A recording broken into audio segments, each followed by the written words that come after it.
ನಮಸ್ಕಾರ ಸ್ನೇಹಿತರೆ. ತುಲಾರಾಶಿಯವರಿಗೆ 2026ನೇ ವರ್ಷ ಬಹಳ ಅದೃಷ್ಟ ತರುವಂತಹ ವರ್ಷ ಅಂತಾನೆ ಹೇಳಬಹುದು. ಅದರ ಜೊತೆಗೆ ಒಂದು ಗಂಡಾಂತರ ಕೂಡ ಇದೆ. ಹೌದು, ಆ ಗಂಡಾಂತರವೇನು, ಅದಕ್ಕೆ ಪರಿಹಾರಗಳೇನು ಅನ್ನುವ ಸಂಪೂರ್ಣ ಮಾಹಿತಿಯನ್ನು ಈ ವಿಡಿಯೋದಲ್ಲಿ ಹೇಳ್ತೀನಿ. ವಿಡಿಯೋವನ್ನು ಕೊನೆಯವರೆಗೂ ನೋಡಿ. ಅದಕ್ಕೂ ಮುನ್ನ ನೀವು ತುಲಾರಾಶಿಯವರಾಗಿದ್ದರೆ ವಿಡಿಯೋಗೆ ಲೈಕ್ ಮಾಡಿ. ಹಾಗೆ ನೀವಿನ್ನು ನಮ್ಮ ಜ್ಯೋತಿಷ್ಯ ದರ್ಶನ ಚಾನಲ್ಗೆ ಸಬ್ಸ್ಕ್ರೈಬ್ ಆಗಿಲ್ಲ ಅಂದರೆ ಈಗಲೇ ಸಬ್ಸ್ಕ್ರೈಬ್ ಮಾಡಿ. ಹಾಗೆ ಪಕ್ಕದಲ್ಲಿ ಬರೋ ಬೆಲ್ ಐಕಾನನ್ನು ಕ್ಲಿಕ್ ಮಾಡಿ. ನಿಮ್ಮ ಸಮಸ್ಯೆಗಳಾದಂತಹ ಸತಿಪತಿ ಕಲಹ, ಪ್ರೀತಿಯಲ್ಲಿ ಮೋಸ, ಭೂಮಿ ವಿಚಾರ, ಕೋರ್ಟ್ ಕೇಸ್, ವ್ಯಾಪಾರ, ಹಣಕಾಸಿನ ತೊಂದರೆ, ಸಾಲಬಾಧೆ, ಸ್ತ್ರೀಯರು, ಗುಪ್ತ ಸಮಸ್ಯೆ, ಹೀಗೆ ಹಲವಾರು ಸಮಸ್ಯೆಗಳಿಗೆ ಶಾಶ್ವತ ಪರಿಹಾರ ಮಾಡಿಕೊಡುತ್ತಾರೆ. ಡಿಸ್ಪ್ಲೇ ಮೇಲೆ ಕಾಣುವ ಗುರುಜಿ ನಂಬರ್ಗೆ ಒಮ್ಮೆ ಕರೆ ಮಾಡಿ. ತುಲಾರಾಶಿಯಲ್ಲಿ ಜನಿಸಿದವರು ಬಹಳ ಮಹತ್ವಾಕಾಂಕ್ಷೆಯುಳ್ಳವರು ಮತ್ತು ತಮ್ಮ ಮಹತ್ವಾಕಾಂಕ್ಷೆಗಳನ್ನು ಸಾಧಿಸಲು ಸಾಧ್ಯವಿರುವ ಎಲ್ಲ ಪ್ರಯತ್ನಗಳನ್ನು ಮಾಡುತ್ತಾರೆ. ಅವರು ಉತ್ತಮ ಕೇಳುಗರು, ಆದರೆ ಅಂತಿಮವಾಗಿ ಅವರ ಮನಸ್ಸಿನ ಧ್ವನಿಯನ್ನೇ ಕೇಳುತ್ತಾರೆ. ಅವರು ನಿಷ್ಪಕ್ಷಪಾತ ಮತ್ತು ಸಮಚಿತ್ತದಿಂದ ಕೂಡಿರುತ್ತಾರೆ. ಅವರು ಸ್ವತಂತ್ರ ಸಿದ್ಧಾಂತವನ್ನು ಹೊಂದಿದ್ದಾರೆ ಮತ್ತು ಯಾರ ಅಡಿಯಲ್ಲಿಯೂ ಕೆಲಸ ಮಾಡಲು ಇಷ್ಟಪಡುವುದಿಲ್ಲ. ತುಲಾರಾಶಿಯವರು ಅನಿಯಮಿತ ಮನಸ್ಸನ್ನು ಹೊಂದಿದ್ದಾರೆ ಮತ್ತು ಒಂದೇ ಆಲೋಚನೆಗೆ ಅಂಟಿಕೊಳ್ಳುವುದಿಲ್ಲ. ಅವರು ವಿಮರ್ಶಾತ್ಮಕ ಸ್ವಭಾವವನ್ನು ಹೊಂದಿದ್ದಾರೆ.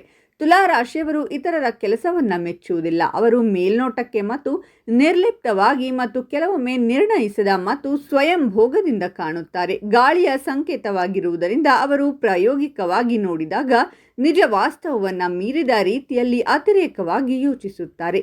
ಇವರು ಜೋರಾಗಿ ಮಾತನಾಡುವ ಜನರಿಂದ ದೂರ ಹೋಗುತ್ತಾರೆ. ಯಾವುದೇ ಬಾಹ್ಯ ಸವಾಲನ್ನು ಎದುರಿಸುವ ಸ್ವಾಭಾವಿಕ ಶಕ್ತಿ ಅವರಲ್ಲಿದೆ. ಇನ್ನು ವೃತ್ತಿ ಜೀವನ ಮತ್ತು ವ್ಯಾಪಾರದ ಬಗ್ಗೆ ನೋಡೋದಾದರೆ ಸಾಕಷ್ಟು ಉತ್ತಮ ಅವಕಾಶಗಳು ಪಡೆಯುತ್ತಾರೆ. ಈ ಅವಧಿಯಲ್ಲಿ ನಿಮ್ಮ ಕೆಲಸವನ್ನು ಮಾಡುವ ಶೈಲಿಯನ್ನು ಎಲ್ಲರೂ ಹೊಗಳುವ ಸಂಭವವಿದೆ. ಈ ಸಂದರ್ಭದಲ್ಲಿ ನಿಮಗೆ ಉನ್ನತ ಪದವಿ ದೊರಕುವ ಪ್ರಬಲವಾದ ಯೋಗವೂ ಕೂಡ ಲಭಿಸಬಹುದು. ಇದರೊಂದಿಗೆ ನಿಮ್ಮ ಸಂಬಳದಲ್ಲಿ ಬಹಳಷ್ಟು ವೃದ್ಧಿಯಾಗುವ ಸಾಧ್ಯತೆಯೂ ಇರುವುದು. ವ್ಯಾಪಾರ ವ್ಯವಹಾರವನ್ನು ಮಾಡುವ ಜನರು ತಮ್ಮದೇ ಆದ ಸ್ವಂತ ವ್ಯಾಪಾರವನ್ನು ಶುರು ಮಾಡಬೇಕೆಂದು ಯೋಚಿಸುತ್ತಿದ್ದರೆ ಇದು ಬಹಳ ಉತ್ತಮ ಸಮಯವಾಗಿರುವುದು. ಪಾಲುದಾರಿಕೆಯಲ್ಲಿ ವ್ಯಾಪಾರವನ್ನು ಮಾಡುವ ಜನರಿಗೆ ಉತ್ತಮ ಲಾಭ ದೊರಕಲಿದೆ. ಹೊಸ ಅವಕಾಶಗಳಿಂದ ನಿಮ್ಮ ಆರ್ಥಿಕ ಸ್ಥಿತಿ ಸಾಕಷ್ಟು ಬಲಗೊಳ್ಳಲಿದೆ. ಈ ಅವಧಿಯಲ್ಲಿ ನೀವು ಹೆಚ್ಚಿನ ಧನ ಸಂಪತ್ತನ್ನು ಗಳಿಸುವ ಸಂಭವ ಕೂಡ ಇರುವುದು. ಕೆಲಸಕ್ಕೆ ಸಂಬಂಧಿಸಿದಂತೆ ಈ ವರ್ಷ ನಿಮಗೆ ವಿದೇಶಕ್ಕೆ ಪ್ರಯಾಣಿಸುವ ಅಥವಾ ಬೇರೆ ಸ್ಥಳಕ್ಕೆ ಸ್ಥಾನ ಬದಲಾವಣೆಯನ್ನು ಹೊಂದುವ ಸಂಭವವಿರಲಿದೆ. ಗುರು ಗ್ರಹವು ತುಲಾರಾಶಿಗೆ ಸೇರಿದ ಜನರ 10ನೇ ಮನೆ ಅಂದರೆ ಕರ್ಮದ ಮನೆಯಲ್ಲಿ ಸಂಚಾರ ಮಾಡುವುದರಿಂದಾಗಿ ವೃತ್ತಿ ಜೀವನಕ್ಕೆ ಸಂಬಂಧಿಸಿದಂತೆ ಉತ್ತಮ ಯಶಸ್ಸನ್ನು ಗಳಿಸುವ ಸಂಭವವಿರಲಿದೆ. ಜೂನ್ ತಿಂಗಳಿನಿಂದ ಡಿಸೆಂಬರ್ ತಿಂಗಳ ಅವಧಿಯಲ್ಲಿ ನಿಮಗೆ ಉನ್ನತ ಪದವಿ ಮತ್ತು ಸಂಬಳದಲ್ಲಿ ವೃದ್ಧಿಯಾಗುವ ಪ್ರಬಲವಾದ ಯೋಗವೂ ಕೂಡ ನಿರ್ಮಾಣಗೊಳ್ಳಬಹುದು.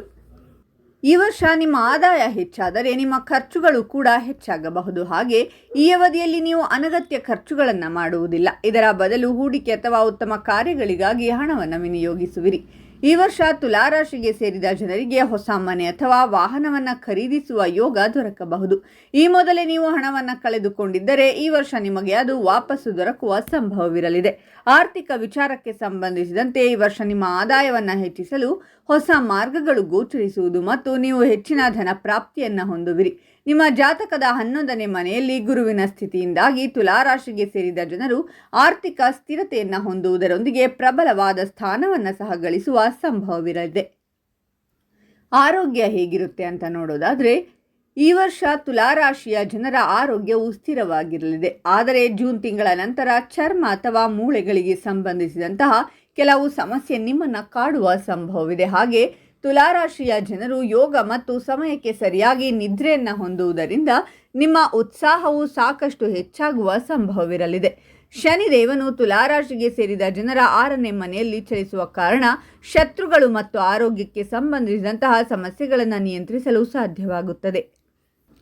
ಈ ಅವಧಿಯಲ್ಲಿ ಜೀರ್ಣಕ್ರಿಯೆ ಮತ್ತು ಲಿವರ್ಗೆ ಸಂಬಂಧಿಸಿದ ಸಮಸ್ಯೆಯನ್ನು ದೂರವಿರಿಸಲು ಉತ್ತಮ ಆಹಾರ ಪದಾರ್ಥಗಳನ್ನು ಸೇವಿಸುವ ಬಗ್ಗೆ ಹೆಚ್ಚಿನ ಗಮನ ನೀಡಿ. ಇನ್ನು ಸಂಬಂಧಗಳ ಬಗ್ಗೆ ಹೇಳೋದಾದರೆ ಈ ವರ್ಷ ತಮ್ಮ ಮನೆಯ ಸದಸ್ಯರೊಂದಿಗೆ ಉತ್ತಮ ಸಾಮರಸ್ಯವನ್ನು ಹೊಂದುವಿರಿ. ಗುರು ಗ್ರಹದ ಅನುಕೂಲಕರ ಪ್ರಭಾವದಿಂದಾಗಿ ವೈವಾಹಿಕ ಜೀವನಕ್ಕೆ ಸಂಬಂಧಿಸಿದಂತೆ ತುಲಾ ರಾಶಿಯ ನವ ವಿವಾಹಿತರು ಸಂತಾನ ಭಾಗ್ಯದ ಬಗ್ಗೆ ಶುಭ ಸುದ್ದಿಯನ್ನು ಪಡೆಯುವ ಯೋಗವು ದೊರಕುವುದು. ಹಾಗೆ ಅವಿವಾಹಿತ ತುಲಾ ರಾಶಿಯ ಜನರಿಗೆ ಈ ವರ್ಷ ಶುಭದಾಯಕವಾಗಿರಲಿದೆ. ಹೊಸ ಸಂಬಂಧಗಳು ನಿರ್ಮಾಣಗೊಳ್ಳುವುದರಿಂದ ಬರಲಿರುವ ಅಡೆತಡೆಗಳೆಲ್ಲವೂ ದೂರವಾಗಲಿದೆ. ಈ ವರ್ಷವು ಮದುವೆಗೆ ಸಂಬಂಧಿಸಿದಂತೆ ಬಹಳ ಶುಭವಾಗಿರುವುದು. ಹಾಗೆ ಈ ಅವಧಿಯಲ್ಲಿ ಮನೆಯವರೊಂದಿಗೆ ಉತ್ತಮ ಸಾಮರಸ್ಯವನ್ನು ಹೊಂದಲು ಸಾಧ್ಯವಾಗಲಿದೆ. ಆದರೆ ಸಣ್ಣ ಪುಟ್ಟ ಜಗಳ, ಮನಸ್ತಾಪ ಅಥವಾ ಏರಿಳಿತಗಳು ಉಂಟಾಗುವ ಸಂಭವ ಕೂಡ ಇರುವುದು. ತುಲಾ ರಾಶಿಯವರಿಗೆ ಪ್ರಮುಖ ಸಲಹೆಗಳು. ಶನಿಯ ಸಂಚಾರದ ಸಮಯದಲ್ಲಿ ಶಿಸ್ತು ಮತ್ತು ದೀರ್ಘಕಾಲೀನ ಗುರಿಗಳ ಮೇಲೆ ಹೆಚ್ಚಿನ ಗಮನವನ್ನು ಕೇಂದ್ರೀಕರಿಸಿ. ಗುರುವಿನ ಸಂಚಾರದ ಸಮಯವನ್ನು ನಿಮ್ಮ ಜ್ಞಾನ, ಕೌಶಲ್ಯ ಮತ್ತು ಆಧ್ಯಾತ್ಮಿಕ ಅಭ್ಯಾಸಗಳನ್ನು ವಿಸ್ತರಿಸಲು ಬಳಸಿ.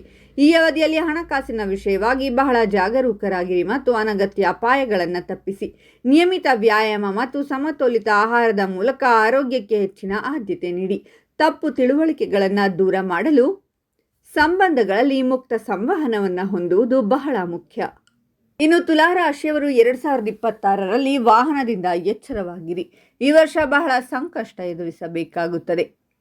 ಪರಿಹಾರಗಳೇನು ಅಂದರೆ, ಮಕ್ಕಳಿಗಾಗಿ ಮಹಾಮೃತ್ಯುಂಜಯ ಜಪ ಮಾಡಿ, ಲಕ್ಷ್ಮೀದೇವಿಯ ಪೂಜೆ ಮಾಡಿ, ಕನಕಧಾರ ಸ್ತುತಿ ಅಥವಾ ಇತರ ಯಾವುದೇ ಲಕ್ಷ್ಮಿ ಸ್ತೋತ್ರವನ್ನು ಪಠಿಸಿ. ಶಿವ ಮತ್ತು ಶನಿದೇವರನ್ನು ಪೂಜಿಸುವುದರಿಂದ ನಕಾರಾತ್ಮಕ ಪರಿಣಾಮ ಕಡಿಮೆಯಾಗುತ್ತದೆ. ಬಡ ವಿದ್ಯಾರ್ಥಿಗಳು ಮತ್ತು ಬಡ ವೃದ್ಧರಿಗೆ ದಾನ ಮಾಡಿ.